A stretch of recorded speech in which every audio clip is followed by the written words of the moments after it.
নিজেই নিজেকে রুকিয়া করবেন, তাবিজ ঝুলাবেন না। তাবিজ ঝুলাতে বিশ্বনবী নিষেধ করেছেন। যে তাবিজ ঝুলায় আল্লাহ তাআলা ওই তাবিজের উপর তাকে ন্যস্ত করে দেয় আর বলে আমার রহমত তোর থেকে তুলে নিলাম, দেখি তোরে কে বাঁচায়। এজন্য আজ থেকে তাবিজ যা আছে ছিঁড়ে ফেলবেন। আল্লাহ সহি সমঝ দান করো। তো তাবিজ যারা পড়েন ছিঁড়ে ফেলবেন আজকে। রাজি আছেন তো? ছিঁড়ে কি করবেন? সূরা ফাতিহা পড়বেন, পড়ে ঝাড়ফুঁক চলবে আজকে থেকে। ঝাড়ফুঁক করা সুন্নাহ। আর তাবিজ দেয়া হচ্ছে বিদআহ, যেটা বিশ্বনবী শেখায় নাই, সাহাবারা শিখায় নাই, ওইটাতে আমরা যাব না। ঝাড়ফুঁক করবেন। আয়াতুল কুরসি পড়লে জিনভূত আসতে পারে? কথা বলেন। সূরা ফাতিহা পড়লে আর অসুস্থতা থাকতে পারে? বিশ্বনবীর সাহাবারা একবার সফরে বেরোলেন। সফরে বেরিয়ে হঠাৎ দেখলেন মরুভূমির মাঝখানে কিছু লোক জটলা পাকিয়ে রেখেছে, একটা লোক শুয়ে আছে। আবু সাঈদ আল খুদরি ছিলেন ওই সফরের লিডার। বললেন কি হয়েছে? তারা বলল আমাদের নেতাকে সাপে কামড় দিয়েছে, আরেক বর্ণনায় বিচ্ছু কামড় দিয়েছে, বিষের ব্যথায় আমাদের নেতা মারা যাবে। তারা নানা ধরনের বৈদ্যরাজ কবিরাজদেরকে এনে মন্ত্র পড়াচ্ছিল, সবাই মন্ত্র পড়ছিল, ছু মন্ত্র ছু কালিকুত্তার ঘু। ছোট বাচ্চারা পড়ে, বুঝানোর জন্য বললাম, তারা হয়তো অন্য কিছু পড়ছিল। তো এই যে এগুলো পড়ে ফু দিলে কি ভালো হয়? কথা কন, আরো রোগ বাড়ে, ঠিক কিনা? বাচ্চার হাতে 2টা, গলায় 3টা, কোমরে 4টা, এগুলোর ওজনেই তো বাচ্চা অসুস্থ হয়ে যাবে। কথা বুঝতে পেরেছেন? আবার কোমরে লাগায়, এটারে কি বলে? কাইতন। কি কয়? তাগা। চাচাই বলতেছে তাগা। তাগা টাগা লাগাবেন না। সূরা ফাতিহা পড়ে আজকে থেকে ফু দিতে হবে। আমার মাইকের আওয়াজ নিশ্চয়ই শহরের অনেক দূর যাচ্ছে। মায়েরা বোনেরা শুনে রাখবেন, অসুস্থ আপনি সূরা ফাতিহা পড়ে ফু দেন। বিশ্বনবী রাতের বেলায় বিছানায় যাওয়ার আগে সকাল সন্ধ্যা 3 কুল পড়ে হাতে ফু দিতেন। এরকম 2 হাতটা একসাথে করে এখানে ফু দিয়ে মাথা থেকে শুরু করে মেসেজ করতেন পা পর্যন্ত, দেহের যতটুকু জায়গায় যায়। সূরাতুল ইখলাস, সূরাতুল ফালাক, সূরাতুন নাস, এই 3টা সূরাকে একসাথে বলে কুল আস-সালাসা, মানে 3 কুল। কি বলে? এই 3 কুল পড়ে না, যায় লিটন দেওয়ানের কাছে। কই যায়? লিটন দেওয়ান কিছু করতে পারে? তারপর হাতের রেখাতে অনেকে ভাগ্য বলতে চায়, এটা ভুয়া কথা। এই হাতের রেখায় কোনো ভাগ্য থাকে না। আপনারা শুনলেই কিছু মানবেন না, আপনারা কোরআন হাদিস দিয়ে যাচাই করবেন, দলিল খুঁজবেন। কি খুঁজবেন? দলিল। 1.5 কাঠার একটা জায়গা কুমিল্লা শহরে কিনবে, এটার দলিলটা ঠিক আছে কিনা দেখার জন্য পাগল হয়ে যায়। নিজে বুঝে না, আরেকজনের কাছে যায় যে পাক্কা বুঝে, দেখেন দলিলটা ঠিক আছে কিনা। তো 1.5 কাঠা জায়গার দলিল ঠিক আছে কিনা পাগল হয়ে গেলেন। যেই জান্নাতের দাম গোটা দুনিয়াটারে 10,000 বার বিক্রি করলেও জান্নাতের একটা চেয়ারের দাম হবে না, ঠিক কিনা? তো ওই জান্নাত আপনি পাবেন যেই আমল করে, ওই আমলের দলিল লাগবে না? কথা বলেন। তবে বিনয়ের সাথে, কারো কাছে যখন দলিল চাবেন বিনয়ের সাথে আগে বুঝে নিবেন কার সাথে কথা বলতেছেন। You have to know who you are talking with, you don't know who you are dealing with. অনেকে জানে না কার সাথে কেমন করে কথা বলতে হয়। এজন্য আমি বলি যে জাননেওয়ালার উপরও জাননেওয়ালা আছে। তোমার অনেক পড়তে হবে, অনেক জানতে হবে, তাহলে তুমি সব বুঝবা, ঠিক কিনা? তো আমরা ঝাড়ফুঁক করব।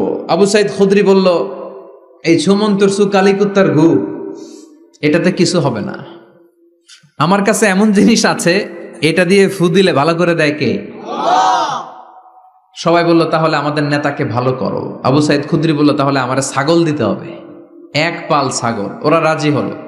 সবাইকে সরিয়ে উনি বসলেন। এই জীবনে প্রথম উনি রুকিয়া করেছেন। সূরা ফাতিহা পড়ে একবার ফু দিলেন, চোখ বন্ধ ছিল, সর্দারের চোখ খুলে ফেলেছে। আবার ফু দিলেন, এবার বসে গেছে, আবার ফু, হাঁটতে শুরু করছে, পুরা সুস্থ। সুবহানাল্লাহ পড়েন। 1 পাল ছাগল পেলেন, পথিমধ্যে একটা ছাগল জবাই করেও খেলেন। এরপর বিশ্বনবীর কাছে এসে মাসালাটা রিচেক করে নিলেন, ক্রস চেক, ডাবল চেক। আপনারা এখন ইউটিউবের সময় না, যে কোনো জিনিস সার্চ দিলেই সব পাওয়া যায়, আপনি জানতে পারবেন। তো একটা বিষয়ের উপর অনেকগুলো আলেমের বক্তব্য শুনবেন, ফলে ওভারঅল একটা ধারণা আপনি পেয়ে যাবেন। বুঝতে পেরেছেন? বিতিরের সালাত কয় রাকাত? অনেক মন্তব্য আছে, অনেক মতামত আছে। আপনি 5 জন স্কলারের কথা শোনেন, মোটামুটি একটা আন্দাজ পেয়ে যাবেন যে এটাই হয়তো হকের কাছাকাছি। গোড়ামি করা যাবে? ইসলামে গোড়ামি নাই। ইসলামের সৌন্দর্য হচ্ছে আত-তাইসির, simplicity is the beauty of Islam. সহজীকরণ হচ্ছে ইসলামের সৌন্দর্য। বিশ্বনবীকে যে কোনো অপশন দিলে সবচেয়ে সহজ অপশনটা নিতেন। সুবহানাল্লাহ পড়েন। বিশ্বনবীর কাছে এসে বললেন, ইয়া রাসূলুল্লাহ, সূরা ফাতিহা দিয়ে ঝাড়ফুঁক করে এক বর্ণনায় 100টা, আরেক বর্ণনায় 30টা ছাগল আমরা পেয়েছি। পথিমধ্যে একটা ছাগল জবাই করে আমরা খেয়েছি। এই যে কোরআন দিয়ে ফু দিয়ে আমরা ছাগল আনলাম, খাইলাম, এই ছাগল নেয়াটা জায়েজ হয়েছে কিনা বলেন। মাসালা ক্রস চেক করতে আসছে, ডবল চেক, দেখে বিশ্বনবী কি বলে। বিশ্বনবী বলেন জায়েজ হয়েছে মানে কোরআনের দাম বাড়ায় দিয়ে আসছিস বেটা। আল্লাহু আকবার। কোরআনের দাম তোমরা বাড়িয়ে দিয়ে এসেছো। 30টা বা 100টা ছাগল যাই পাইছো তোমরা, ভাগ বটোয়ারার পরে 2-1টা থাকলে আমারও দিও। তো এটাকে বলে সূরাতুশ শিফা। কোরআনের ভেতরে শিফা দিয়েছে কে? ওয়া নুনাজ্জিলু মিনাল কুরআনি মা হুয়া শিফাউন ওয়া রাহমাতুল লিল মুমিনিন ওয়া লা ইয়াজিদুয যালিমিনা ইল্লা খাসারা। এই কোরআনের মধ্যে আমি শিফা দিয়েছি, রহমত দিয়েছি, বরকত দিয়েছি। মুমিনদের জন্য কোরআনকে শিফা বানিয়েছে কে? সূরাতুশ শিফা মনে থাকবে? এই যে পীর সাহেব হুজুরের কাছে যে আসেন ফু দেওয়ার জন্য, যে হুজুর ফু দেন, হুজুর কি পড়ে ফু দেয় জানেন? আজকে গোমর ফাঁস করে দিয়ে যায় হুজুরের, সূরাতুল ফাতিহা পড়ে ফু দেয়। হুজুরের কাছেও আইসেন, আপনারাও ফু দিয়েন, নিজেরাও দিবেন। সবসময় যে হুজুরের কাছ থেকে নিতে হবে তা না, আব্বা আম্মার কাছ থেকে নিবেন। 2 গ্লাসে পানি, পৃথিবীর সবগুলা পীর সাহেবরে বললাম হুজুর এই গ্লাসে একটু ফু দেন, হুজুর আমার ফু দিয়ে দিল। আমার আব্বা উনি আরেক গ্লাসের পানির মধ্যে ফু দিয়ে দিল। মুহূর্তের মধ্যে আমার আব্বার ফুটা কাজে লেগে যাবে। গোটা পৃথিবীর পীর সাহেব একদিকে, বাবা মার দোয়া আর ফু আরেকদিকে, ঠিক কি না? তো এই জন্য সূরাতুল ফাতিহার এক নাম হচ্ছে সূরাতুশ শিফা। কি নাম? সূরাতুশ শিফা। আবার এই সূরার আরেক নাম হচ্ছে সাবউল মাসানি, নিত্য পাঠনীয় সপ্তবাক্য। নিত্য পাঠনীয় সপ্তবাক্য, যেই সূরাটা প্রতিদিন পড়া হয়।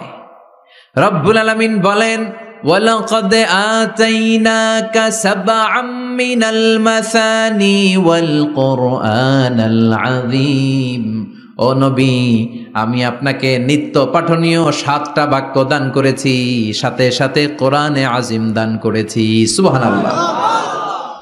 নিত্য পাঠনীয় 7টা বাক্য, এমন 7টা বাক্য এই সূরাতুল ফাতিহা, যে 7টা বাক্য সব সময় পড়তে হয়। যারা প্রতিদিন নামাজ পড়ে, শুধু ফরজ নামাজ পড়ে, তার 17 বার পড়তে হয় এই সূরাটা। সুবহানাল্লাহ মাহফিলের পরে। আর যারা সুন্নাত সহ পড়ে, তাদের প্রতিদিন 32 বার এই সূরাটা পড়তে হয়। তাহলে যেই লোকটার বয়স হয়েছে 50 বছর, সে যদি নামাজি হয়ে থাকে, একটু হিসাব করেন, লোকটার বয়স কত? 50। আর লোকটা নামাজি না বেনামাজি? নামাজি। নামাজি লোক বয়স 50 বছর, তাহলে এই 50 বছরের